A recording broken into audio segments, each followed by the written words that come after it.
Hey guys, welcome back to Rossoneri TV. I'm Gio and I'm here for a new video to discuss about Montolivo's injury that occurred in yesterday's FIFA World Cup qualifier between Italy and Spain. Match ended 1-1 in a match in which the Azzurri really didn't perform up to their standards. I mean, Spain dominated for about 70 to 75 minutes in which they were leading 1-0 before Italy finally woke up in those last 15 minutes. They earned themselves a penalty shot in which was successfully converted by Daniele De Rossi, and they also had a big chance through Immobile in the dying minutes of the game, in which could have gave the Italians a 2-1 lead. But at the end of the day, I think 1-1 is more than a fair result for Italy. I mean, considering the circumstances of the match in which Italy was actually dominated by Spain, I think the Azzurri will be happy to walk away with 1 point in this match. But let's talk about the motive of this video, and that is Montolivo's injury. Now, before we get started, I would like to be the first one to admit that I've been giving him a lot of stick,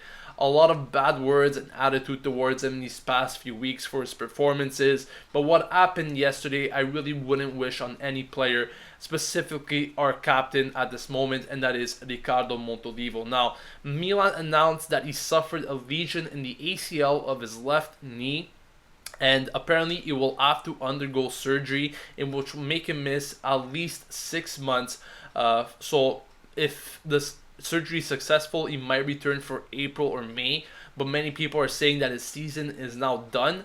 And I know a lot of people this is like the first thing they're hoping for, that Montolivo will be out for the rest of the season. But I mean, this is a time to actually feel for the guy. I think that he has been victim of many serious injuries in past few years, especially the one before the 2014 FIFA World Cup, in which he picked up a bad injury just days before the start of it, which made him miss that tournament. Now, once again, he's going to be out for 6 months. I mean, it's very unfortunate for Montolivo to feature in these injuries, and I think that we should all be with him at this point, even though we all know that he hasn't been performing well as a captain and as a player for Milan. I think that we should feel for him nonetheless and give him the hope for a speedy recovery. So we hope that Riccardo gets a successful surgery and he comes back better than before. Now, speaking about the players, the Rossoneri that featured in yesterday's match for Italy, there were 4. They were Romagnoli, Montolivo, De Sciglio, and Bonaventura.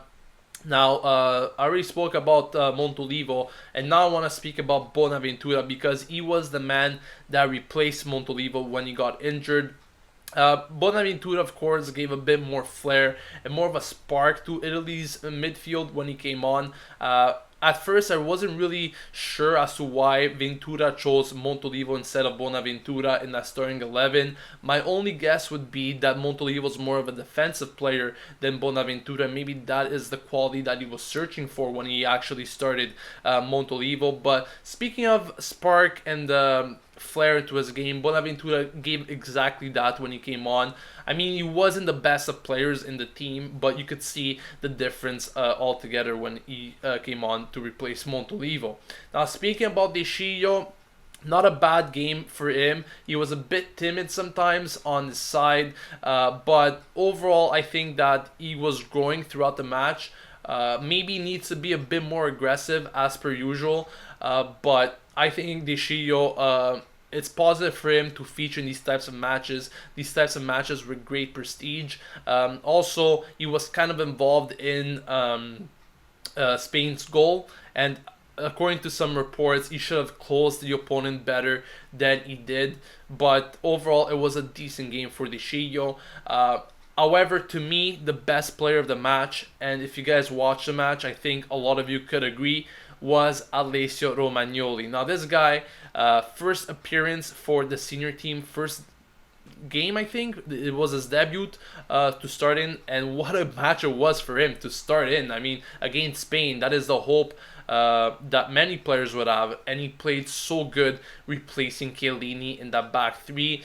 He was very calm throughout most of the match. And I think that Romagnoli is definitely the future of Italy's defense. He played so good, so composed, and that is exactly the type of signals that any coach in the world would want. Now, Montella was also watching this match from the stands, so you could definitely see how all the players performed for Milan. The Milan players performed for Italy. So that is very good to see a player that is still very young, being composed, not losing concentration. That is exactly the type of player that you need in any team.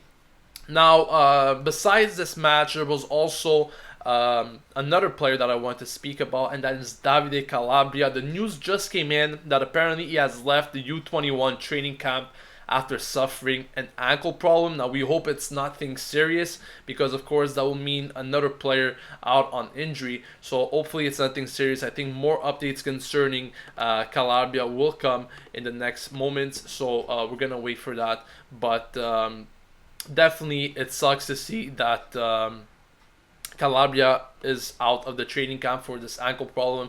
He's definitely the future of Italy as well, and I would have liked to see how he performed in U21's matches. So once again, to recap, I feel pretty bad for Montolivo, considering even the fact that I've been giving him a lot of stick and really bad words towards him.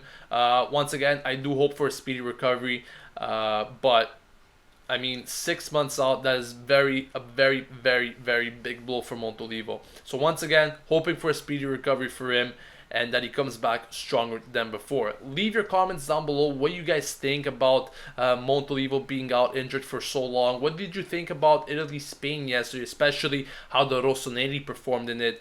Let me know all of that in the comments section below. Don't forget to subscribe to Rossoneri TV to stay updated with everything going on at AC Milan, and I'll catch you guys later for another video. This has been Gio signing off, and as always, Forza Milan!